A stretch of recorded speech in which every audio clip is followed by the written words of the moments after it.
¿Conocen a Madonna? Bueno, les cuento, resulta que Madonna y yo… ¿no me creen? Ahí está la prueba, ¿eh? No, no es cierto, obviamente es un montaje, pero Madonna y yo tenemos casi la misma edad.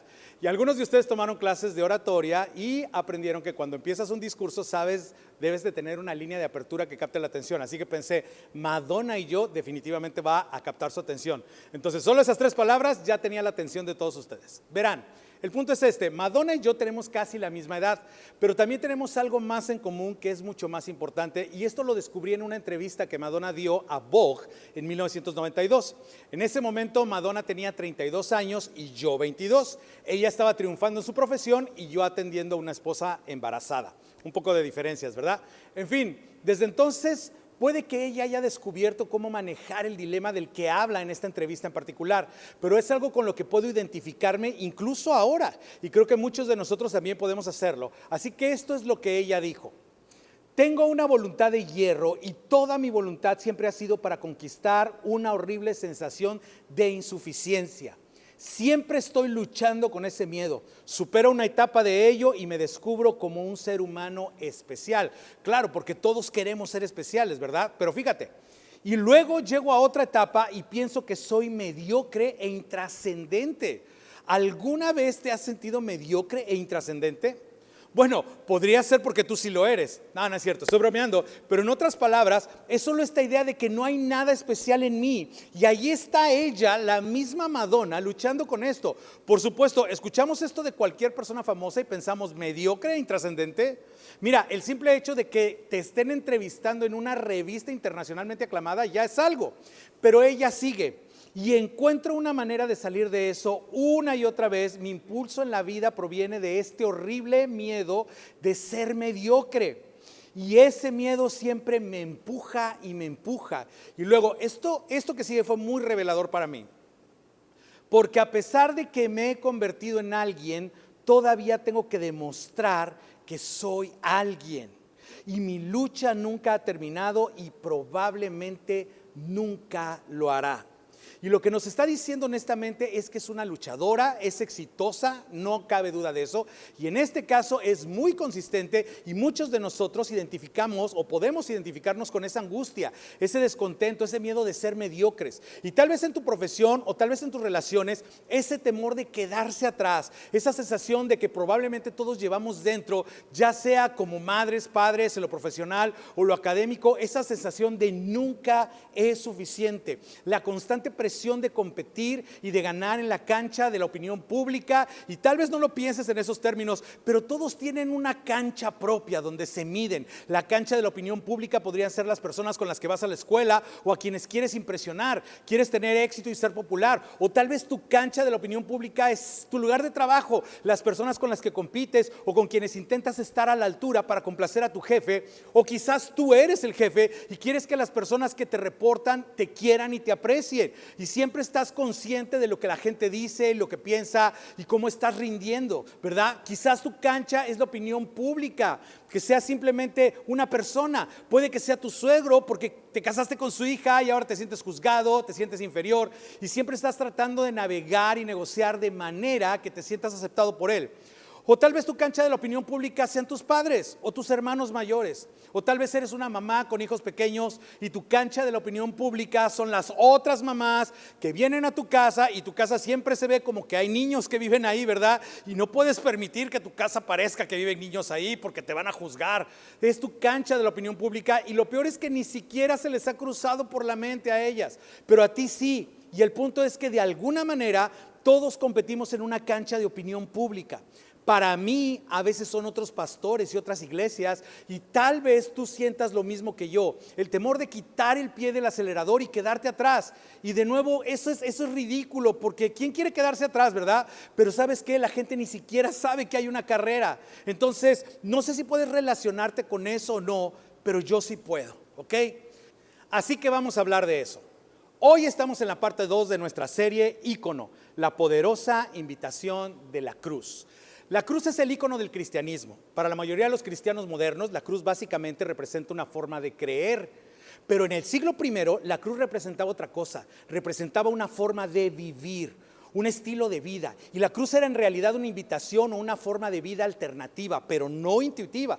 De hecho, para los de afuera, esta forma de vida diferente, tal vez incluso para ti, esta forma de vida diferente parece simplemente una locura. De hecho, el apóstol Pablo usa esas palabras y vamos a verlo en un momento. Dice que desde el exterior, la invitación de la cruz, el camino de la cruz, el camino de Jesús, parece una locura, es una tontería. De hecho, podrías incluso descartarlo como pasividad, porque es una invitación tan contraria a nuestra naturaleza que nos sentimos tentados a rechazar la invitación, como dijimos la vez pasada, todos los días. Porque todos los días, si eres un seguidor de Jesús o si eres cristiano, todos los días eres invitado a seguir el camino de la cruz, y esto es una invitación y tú decides si lo haces o no, incluso si ya has puesto tu fe en Jesús como Salvador. Y si no eres cristiano o eres anticristiano o aún estás tratando de entenderlo, estás parado fuera de nuestra tradición de fe, lo cual está bien, y estás mirando hacia adentro, y este estilo de vida del que vamos a hablar sí te parece una locura, pasividad o simplemente una tontería. Pero la buena noticia es que no estás solo en tu opinión, porque de nuevo Pablo usa esa misma palabra para describirlo. Ahora, lo desafiante es que estoy convencido de que muchos cristianos ni siquiera saben que están invitados al camino de la cruz y que existe para ellos, y tal vez para ti incluso. Porque en tu tradición de fe cristiana, el cristianismo es algo como de una vez y ya, ¿ok? Hice una oración y le pedí a Jesús que viniera a mi corazón, y luego me bauticé y pasé por una clase, así que ahora Jesús es mi Salvador. Es mi Señor. O citando algo que escuché y me encanta esta declaración que dice, para muchas personas, para muchos cristianos, Jesús es simplemente una casilla. Ya marqué esa casilla, ya soy cristiano, ya fui bautizado, hice la oración del pecador. Y para muchos cristianos Jesús es un Salvador y la cruz es mi amuleto de la buena suerte. Y la cruz es solamente un recordatorio para los demás de que soy una de las personas, soy uno de esos cristianos porque acepté a Jesús y Jesús es mi Salvador y tengo una cruz y la cruz es mi amuleto de buena suerte. Ahora, regresemos al mundo real. Volvamos a vivir, volvamos a lo cotidiano. Para usar la frase que dijo Salomón en el Antiguo Testamento, volvamos a perseguir el viento. Andamos en una carrera loca, una carrera sin línea de meta, una carrera con la que nos calificamos a nosotros mismos y nos comparamos con otras personas que también están persiguiendo el viento. Personas que en muchos casos ni siquiera nos prestan atención, aunque mentalmente estemos compitiendo con ellas. Y es un estilo de vida que alimenta la insatisfacción. Y el problema es que la insatisfacción se filtra hacia tu familia, hacia tus cercanos, se filtra en tus amistades. La insatisfacción se contagia a las personas que te rodean y puede que ni siquiera te des cuenta de que está sucediendo, pero sí, de igual manera hay personas que están compitiendo contigo sin que tú lo sepas.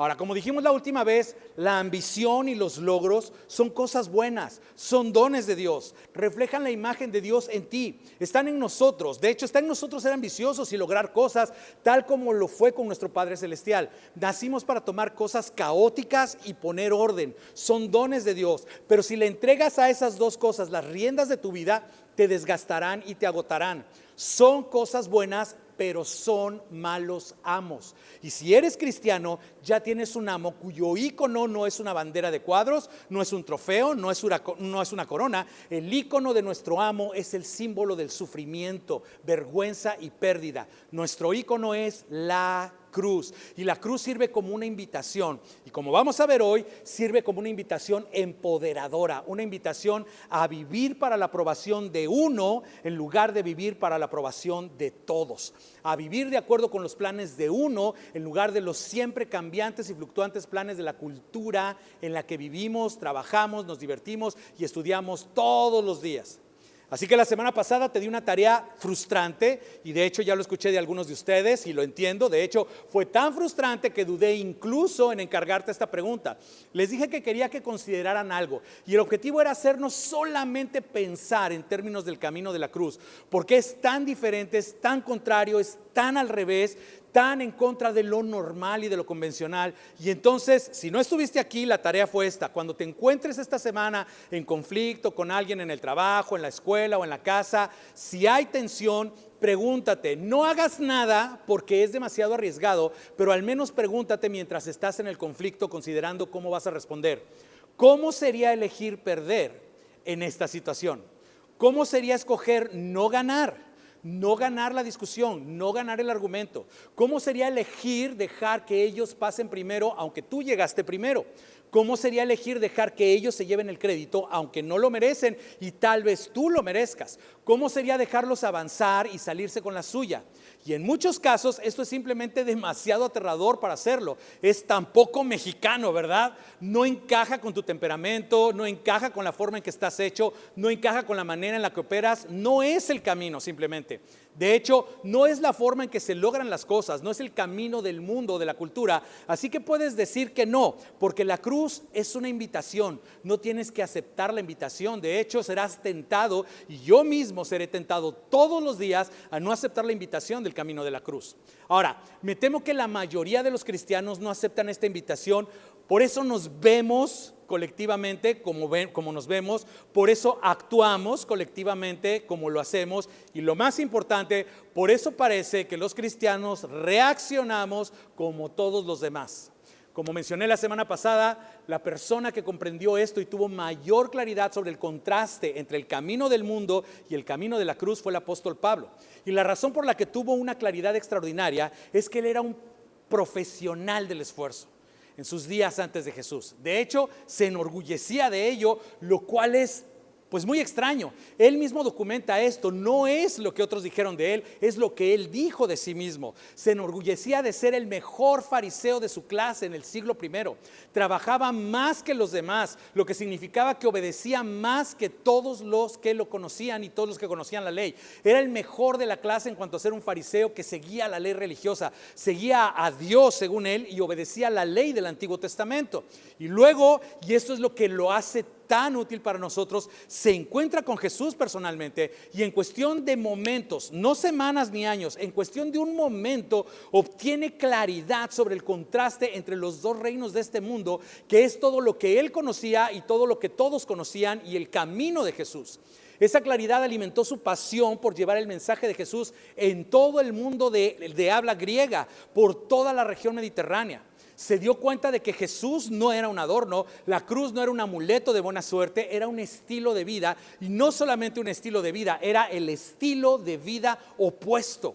Iba contra la corriente en casi todos los aspectos de la vida. En cierto modo, el camino de la cruz era una invitación a unirse al club de los perdedores, porque según todos los criterios del siglo I, Jesús perdió.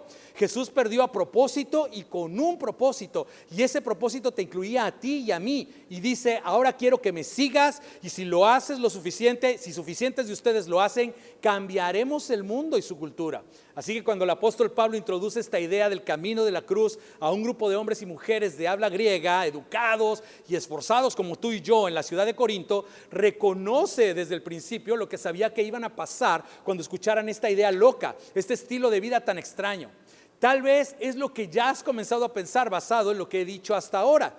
Esto es lo que él dijo: el mensaje de la cruz, y lo admitió, es una locura.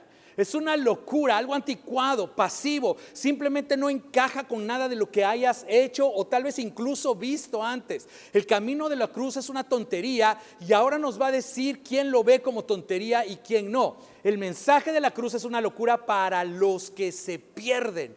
Ahora, aquí hay un participio presente, los que se pierden. Y vamos a ver otro participio presente en un minuto, pero participio presente, aquellos que están perdiendo, es decir, constantemente. El mensaje de la cruz o el camino de la cruz es necedad para aquellos que se están perdiendo, para aquellos que asumen que todo lo que hay en la vida es esta vida y nada más, para aquellos que piensan que lo que ves es todo lo que puedes obtener. Y cuando se acaba, se acabó. Aquellos que piensan que esta vida es todo lo que hay y sin embargo, a pesar de eso, se aferran a la vida que han construido para sí mismos. Porque al fin y al cabo, todo lo que ves es todo lo que obtienes. Se aferran a su reputación que se desvanece, a su belleza que se desvanece, a su salud que se desvanece, a sus relaciones que se desvanecen, a sus esperanzas y sueños que se desvanecen. Se aferran a las cosas que están perdiendo o a las cosas que están pereciendo como si pudieran detener lo inevitable. Porque la cruz y el camino de la cruz, y aquí es donde esto se pone difícil, el camino de la cruz representa todo lo que aquellos que están perdidos resisten. Representa su mayor miedo: desvanecerse, quedarse atrás, volverse cada vez menos relevantes.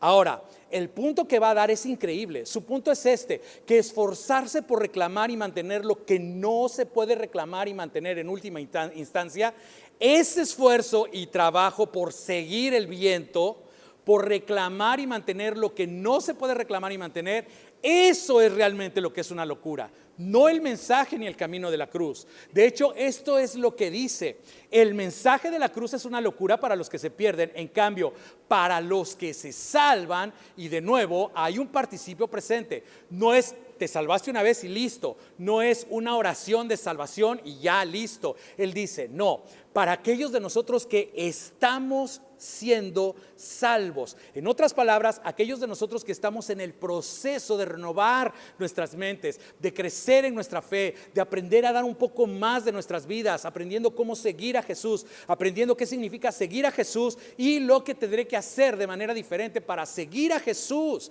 Dice, para aquellos de nosotros que estamos en el proceso de abrazar el camino de la cruz, de ser salvos, esto es increíble. El mensaje de la cruz es el poder de Dios. Y esto es lo que está diciendo. El poder de Dios comienza a actuar en nosotros y a través de nosotros cuando abrazamos el camino y el mensaje de la cruz. El poder de Dios tiene el potencial de manifestarse en nuestras vidas cotidianas cuando nos sincronizamos con el camino de Jesús o el camino de la cruz. Cuando aceptamos la invitación de la cruz y decimos sí a la invitación de dejar de perseguir lo que no se puede alcanzar, la invitación de dejar de aferrarnos a lo que no se puede conservar. Es así como somos transformados en tiempo real, en el mundo real.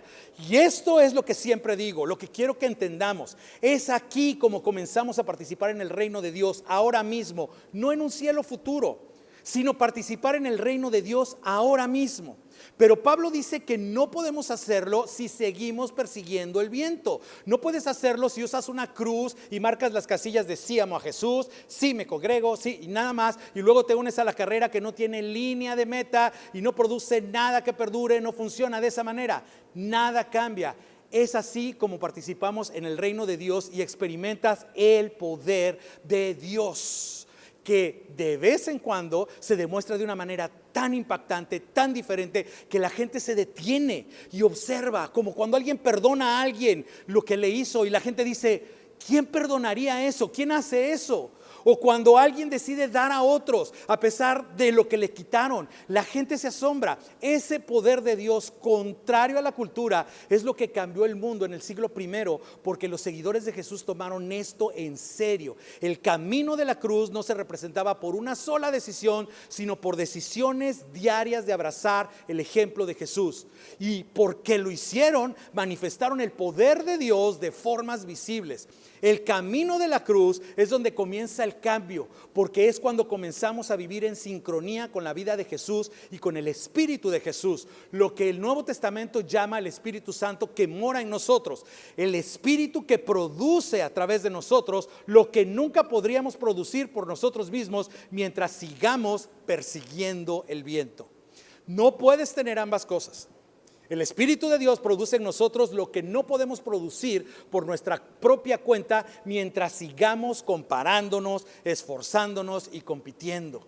Y Dios nos dice, esa no es nuestra manera. Esos reinos del mundo, sí, tal vez eres bueno en los reinos del mundo, construiste el más grande, eres el más rápido, o tu belleza duró más que la de los demás, tus hijos son los más inteligentes, pero eso no es el reino de Dios, eso no cambia nada, todo eso se desvanece y desaparece. ¿Y qué produce este nuevo camino? ¿Qué produce el Espíritu de Dios en nosotros? Aquí está lo interesante. La mayoría de nosotros puede citar esta lista. El apóstol Pablo, en su carta a los cristianos que vivían en la provincia romana de Galacia, les da una lista de lo que sucede cuando te entregas al Espíritu de Dios, cuando te entregas al camino de la cruz, al camino de Jesús. Y esto es lo que será manifestado en ti. Dice él que es esto, el fruto del Espíritu, no el fruto de un buen comportamiento para obtener algo, sino el fruto del Espíritu que provoca una respuesta en el mundo que hace que la gente se detenga y observe, porque es algo completamente distinto y es tan contrario a la corriente, es tan admirable. Y aquí está otra vez la lista y muchos de nosotros la podemos citar de memoria. Dice que el fruto del Espíritu es amor, alegría, paz, paciencia, amabilidad, bondad, fidelidad, humildad y dominio propio. Ahora, hablamos de esto todo el tiempo. La bondad, por ejemplo. ¿Sabes qué es la bondad? La bondad es cuando te presto mis fuerzas en lugar de recordarte tus debilidades. Vivimos en un mundo que constantemente te recuerda tus debilidades, pero los seguidores de Jesús llegan y dicen, no voy a hablar de tu debilidad, solo te voy a prestar mi fortaleza. Paciencia. ¿Sabes lo que es paciencia? La paciencia es dejar que tú marques el ritmo y caminar a tu ritmo. No es decir, vamos, apúrate, sino dejar que tú determines el paso y yo caminaré a tu lado. ¿Quién hace eso? Las personas que viven en sincronía con el Espíritu de Dios. ¿Y sabes qué son estas cosas realmente? Son respuestas y reacciones. No te levantas en la mañana y dices, hoy seré paciente. No, no, no. Tienes que esperar a que algo suceda. Tienes que esperar a ver qué pasa. La paciencia es una respuesta. Voy a tener dominio propio, por ejemplo. ¿Sabes qué es dominio propio? Es una respuesta, es una reacción a cuando quieres controlar a otra persona y te das cuenta, a ver, no he abrazado el camino de la cruz. Yo no controlo a los demás. Me entrego al Espíritu de Dios para controlarme a mí mismo. No controlo los resultados, no controlo las personas, no controlo las circunstancias, no controlo nada. Permito que el Espíritu de Dios tome el control de mi vida. Todas estas son respuestas. ¿Y sabes qué requieren estas respuestas? Poder, no debilidad. La impaciencia es debilidad. La falta de bondad es debilidad. La infidelidad es debilidad. No ser bueno porque alguien no lo merece, eso es debilidad. Esto no es débil, esto no es pasivo, esto es extraordinario. Es el poder de Dios a través de ti, a través de mí. No porque lo forzamos, sino porque lo dejamos fluir. 2 versículos después, Pablo dice lo siguiente al mismo grupo. Si el Espíritu nos da vida, es decir, ya que Dios ha puesto su Espíritu Santo en ti como garantía de que le perteneces a Dios, ya que tienes vida eterna por el Espíritu, dice, pues hagamos lo más lógico, andemos guiados por el Espíritu. En otras palabras, esta es una invitación a vivir en una dirección diferente. Si tu salvación es solamente un evento de una vez y no abrazas el camino de la cruz o el camino de Jesús, ¿sabes qué significa? Que no experimentamos el poder de Dios. Esto colectivamente, como iglesia, cuando la iglesia no lo hace bien, significa que no hacemos una diferencia, no servimos para nada, no dejamos una marca y la gente mira a la iglesia y llegan a la misma conclusión. Y si no eres cristiano, no crees en Dios, vas a disfrutar esta parte y tal vez sea tu parte favorita de cualquier sermón que hayas escuchado. Y es una realidad. Nos ven y llegan a la conclusión de que el cristianismo es solo una cubierta religiosa para un grupo de personas que quieren que las cosas se hagan a su manera. Su política, sus maneras, su ideología, sus tradiciones. No hay nada especial en este grupo, solo creen lo mismo, pero no hay diferencia porque no hay poder. No hay diferencia porque somos solamente otro grupo de personas tratando de imponer nuestra voluntad al mundo y se dan cuenta porque estamos usando las mismas estrategias y tácticas que los demás. Porque una vez que la iglesia, el cuerpo de Cristo, abraza las estrategias y las tácticas de los demás, de los reinos de este mundo, ya perdimos. Es exactamente lo que hablamos la semana pasada. Es lo mismo a lo que Jesús dijo que no en la tercera tentación. ¿Y sabes a quién ponemos primero? Perdemos a la próxima generación de potenciales seguidores de Jesús. Porque esa generación quiere saber esto. A ver, antes de decidir y comprometerme a seguir a Jesús, porque seguir a Jesús me va a costar algo. Seguir a Jesús significa vivir en contra de la corriente. Así que antes de seguir a Jesús, quiero hacerte la pregunta. ¿Tú lo sigues? Mira, esa siguiente generación, antes de que decidan seguir a Jesús, quieren saber si nosotros lo estamos haciendo. ¿Estamos siguiendo a Jesús? ¿O solamente somos un grupo de personas que quieren que las cosas se hagan a su manera en el mundo? Ahora, volviendo a lo que Pablo le dijo a este grupo en Corinto, esto es increíble, los reta, los provoca, les dice, ¿dónde está el sabio? A ver, tráiganme a sus sabios, vamos, demuéstrenme a los sabios, ¿dónde están? Porque no quiero seguir el camino de Jesús, no quieren seguir el camino de Jesús porque es demasiado contracultural y no quieren seguir el camino de Jesús porque creen que no funcionará, esa es su sabiduría, prefieren seguir el viento, así que díganme, ¿dónde están los sabios? Y luego les dice esto, ¿no ha convertido Dios en locura la sabiduría de este mundo? Es decir, ¿acaso no han visto suficiente? ¿Acaso no has vivido lo suficiente para darte cuenta de que no funciona? Que el camino predominante no es el camino correcto. Y no es el camino correcto predominante porque simplemente se termina. Hagámoslo súper práctico. No hemos asistido a suficientes funerales como para saber lo que se celebra, lo que realmente importa, lo que vale la pena celebrar en un funeral. Mientras estamos allí celebrando la vida de alguien, ¿qué es lo que celebramos? ¿Alguna vez has estado en un funeral donde tienes que pensar algo que celebrar porque no había nada? Porque al final sabemos lo que realmente importa. Y eso es lo que Jesús, tu Salvador, dice que hay más en esta vida que solamente esta vida. Te invita a ti y a mí a vivir. ¿Qué celebramos? ¿Celebramos ganar o celebramos servir? ¿Celebramos los logros o celebramos el carácter? ¿Celebramos lo que conservaron esas personas o celebramos lo que regalaron? ¿Celebramos lo que lucharon por preservar o su disposición a luchar por los derechos y beneficios de otros? En esos momentos celebramos el desinterés. Nos damos cuenta de que el valor de una vida siempre se mide por cuánto ella se dio. Y Pablo dice, entonces muéstrame las personas sabias que persiguen el viento. ¿Qué tienen para mostrar? Nada, dice. ¿Crees que el mensaje y el camino de la cruz es una tontería? Esto es lo que es una tontería. Deberías seguir a Jesús y abrazar el camino de la cruz. Es el camino lleno de lo que realmente importa, lo que realmente cuenta y lo que realmente perdura. Y eres lo suficientemente inteligente para reconocerlo cuando la ves, porque lo has celebrado. Y eres lo suficientemente inteligente para verlo en la cultura. Cuando alguien simplemente va en contra de la corriente y su historia se destaca en contraste con las de los demás.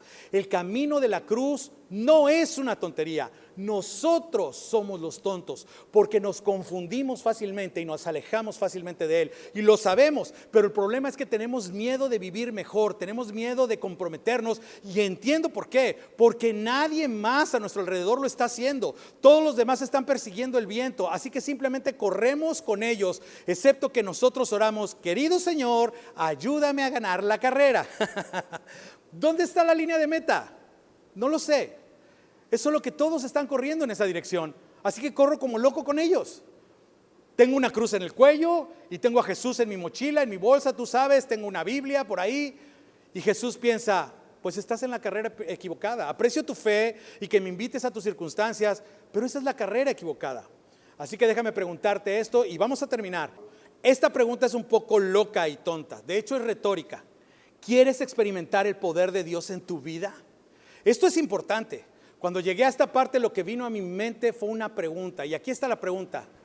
¿Cuándo se manifestó el poder de Dios de forma más evidente en la vida de Jesús?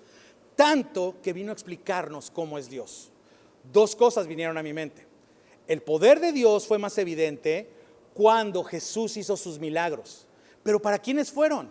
¿Sabes que nunca utilizó su poder para su propio beneficio? Y ya se los he comentado en otras ocasiones.